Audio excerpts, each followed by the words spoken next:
묵상 7월 17일 인사를 드립니다. 구원 받으셨습니까? 우리가 전도를 할 때, 또 전도를 또 당할 때 이렇게 질문을 받습니다. 구원 받으셨습니까? 이렇게 질문을 받게 되어지는데, 그때 구원을 받았습니까? 이렇게 말하는 것은 무엇이냐면, 어떻게 보면은 미래적인 구원, 천국과 지옥이라는 그런 개념에서 내가 죽고 나서 또는 하나님의 심판으로부터 구원을 얻어서 천국으로 인도함을 받게 되어지는가, 이 미래적인 구원을 이야기하게 되어집니다. 보통 사람들이 구원에 대해서 생각하게 되어지면 이 미래적인 구원을 말하게 되어지죠. 그런데 성경을 읽다 보면은 단순히 미래적으로 천국과 지옥에 대한 개념뿐만이 아니고, 정말 과거, 현재, 미래 모든 것을 다 통틀은 총체적인 구원을 성경에서는 말하고 있다라고 봅니다. 과거, 현재, 그리고 미래. 과거, 나의 죄로부터, 나이가 행한 모든 범죄함으로부터 용서함을, 내가 죄를 자백함으로 깨끗함을, 새로운 피조물이 되어진 것이 바로 구원받은 것입니다. 그리고 또 현재, 우리가 경험하는 모든 일들, 내 행하는 모든 일들 가운데서 그러잖아요. 어떠한 사람치고 문제가 있습니다. 어떠한 사람치고 해결해야 될 문제가 있고요. 또 결정해야 될 중요한 결정을, 이것이냐 저것이냐 결정해야 될 문제가 있고요. 또 어떤 겪어내야 될 그런 과정, 그 모든 것이 문제가 있는데, 그런 모든 문제, 모든 일, 내가 어떻게 반응을 하는가, 내가 정말 하나님의 의와 하나님의 선으로 내가 응답을, 내가 그렇게 결정하고 반응을 하는가, 이것 또한 구원의 문제입니다. 내가 구원을 받았다고, 미래 내가 예수님 믿고 이제 천국에 간다고 해서 내가 행하는 모든 일들 가운데서 하나님의 의와 하나님의 선 가운데서 곧 예수님처럼 행한다라는 보장이 없습니다. 날마다 우리는 구해야 될 것이죠. 나를 구원해 주셔서, 나를 이 어둠에서 구원해 주셔서 내가 죄를 행하지 않도록 예수님처럼, 예수님의 믿음으로 내가 살아갈 수 있도록 나를 구원하여 주옵소서. 이렇게 우리가 구원을 요청해야 되고, 또 정말 하나님의 은혜로, 자비로 내 삶에서 하나님의 영광으로, 하나님의 선으로 예수님처럼 결정하고 행할 수 있는, 어떻게 보면 어떤 사람은 말할 것입니다. 어떻게 그렇게 인간으로 할 수 있겠느냐? 사람으로는 할 수 없습니다. 미래적인 구원에 얘기해서도 우리가 어떻게 내 노력으로 천국으로 인도함을 받을 수가 있겠습니까? 내 더러운 이러한 죄덩어리가. 하지만 하나님께서는 하실 수 있는 것이죠. 하나님의 은혜로 내가 오늘 그 하나님의 은혜를 경험하러, 하나님의 파워, 하나님의 능력으로 내가 오늘 예수님처럼 행할 수 있다는 것은, 이건 놀라운 축복입니다. 하나님이 행할 수 있기 때문에 그 하나님을 바라보고 그 하나님의 이름을 부르면서 나를 구원해 달라고 말을 해야 되는 것입니다. 내가 구원받을 수 있는, 내가 이 삶에서 모든 일들 가운데서 예수 그리스도의 이름만으로, 그 예수 그리스도의 이름, 오직 그 이름 가운데서 내가 구원을 얻을 수 있고, 또 구원 얻은 삶으로 구원을 이루어가면서 살아갈 수가 있을 것입니다. 오늘 사도행전 베드로의 그 말 가운데서 다른 이로서는 구원을 얻을 수 없나니, 다른 이름입니다. 이 세상에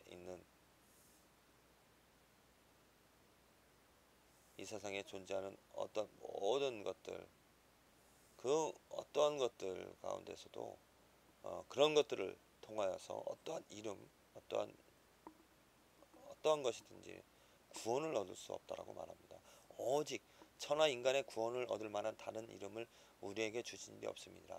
무슨 말이냐면은 오직 천하 인간의 구원을 얻을 만한 다른 이름이라 했습니다. 다른 이름은 누구와 다른 이름?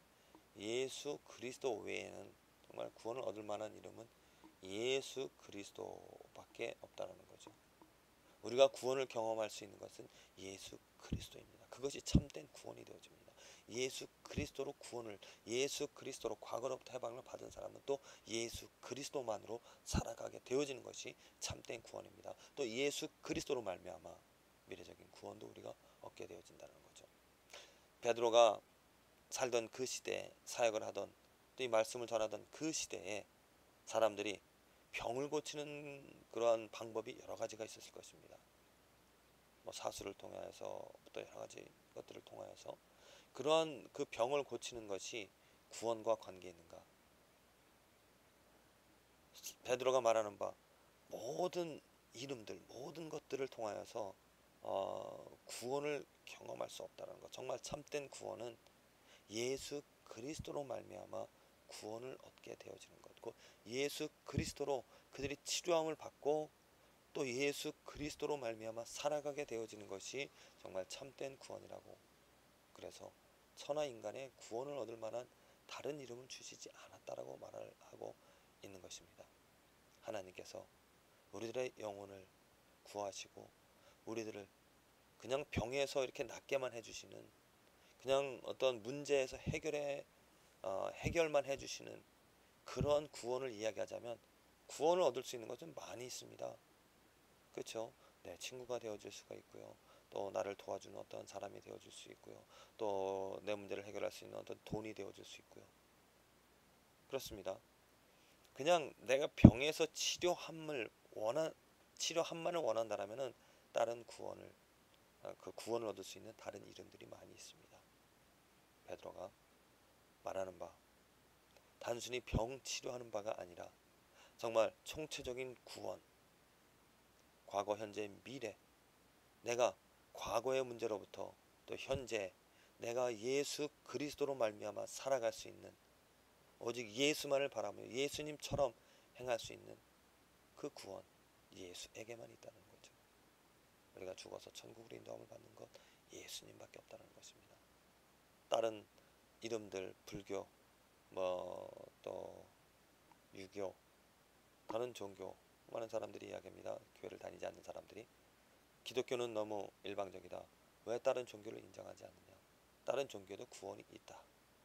그럴 때 그 구원의 의미가 무엇인가? 단순히 삶의 문제만을 해결해 주는 것이라면, 어려움을, 고통을 어떻게 면하게 해주고 벗어나게 하는 것이라면, 그런 구원의 의미라면은 그런 것에도 구원이 있습니다. 하지만 총체적인 구원, 어떤 문제에서 벗어나는 것이 아니라 내가 예수와 관계를 맺고 예수님처럼 곧 하나님의 의와 하나님의 선으로 살아갈 수 있는 그 참된 구원에는 예수 그리스도밖에 없다는 것이죠. 하나님께서 오직 예수만을 이 땅에 주시고 예수를 통하여서 나를 예수 안에서 예수의 이름으로 불러주시고 먹든지 마시든지 다 무엇을 하든지 하나님의 영광 예수 그리스도를 위하여 예수 그리스도처럼 예수 그리스도 안에서 행하게 하신 일입니다. 그것이 참된 구원이고 그 구원을 누릴 수 있다는 것 얼마나 큰 축복인지 모릅니다. 다른 것들을 통하여서 미혹되지 마시고 내가 문제를 해결받는다고 해서 돈이 없다고 해서 걱정이나 근심, 돈이 없어서 문제를 해결하지 못한다라고 걱정이나 근심하지 마시고 예수 그리스도의 이름을 구하고 찾으시길 바랍니다. 그 예수 그리스도만이 정말 참된 구원이고 그 예수 그리스도 이외에는 어떤 이름도 구원이 없다라는 것, 곧 예수 그리스도로 내가 살아가는 예수 그리스도와 함께 예수 그리스도 안에서 살아가는 그 구원을 경험하시고 축복을 누리시게 되어지기를